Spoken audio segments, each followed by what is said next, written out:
Assalamualaikum warahmatullahi wabarakatuh. Halo semuanya, kembali lagi bersama saya Aulia Firmansyah, tutor IPA dari PKBM Al-Farisi.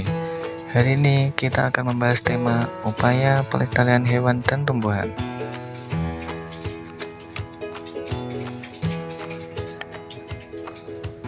Adapun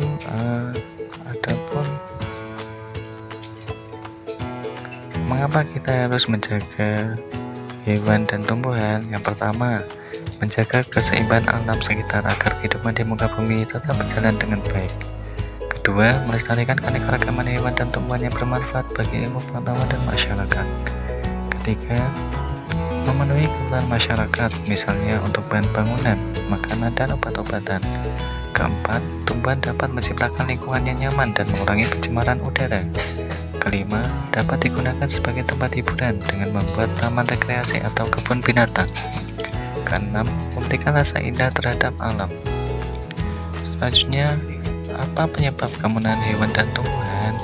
Yang pertama, ada bencana alam besar seperti banjir, kebakaran hutan, longsor, dan tsunami.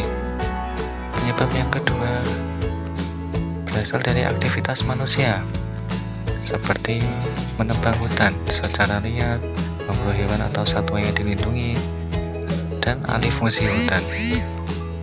Penyebab kepunaan yang ketiga yaitu rendahnya daya berkembang biak dari hewan dan tumbuhan. Selanjutnya, apa saja hewan yang perlu dilindungi?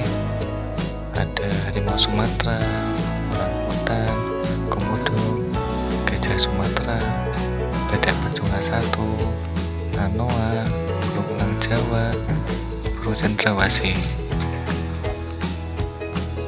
Jadi hewan-hewan tersebut itu adalah hewan yang perlu dilindungi oleh kita karena sudah terancam punah.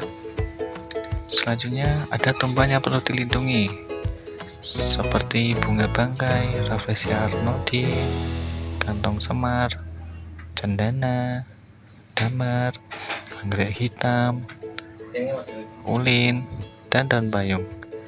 Tumbuhan-tumbuhan tersebut perlu kita lindungi karena sudah mulai punah.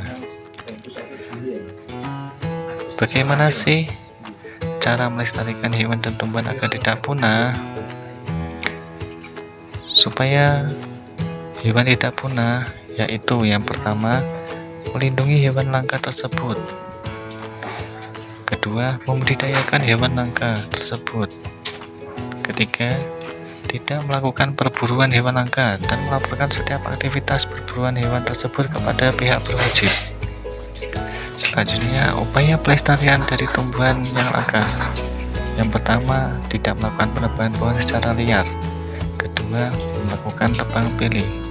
Ketiga, melakukan reboisasi. Keempat, melakukan pemeliharaan tumbuhan dengan benar dengan cara memupuk dan menyiram tumbuhan secara teratur.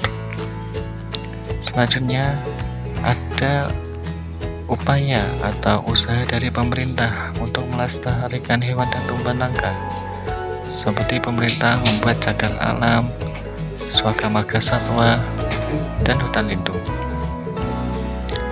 Cagar alam adalah merupakan tempat perlindungan dan pelestarian hewan,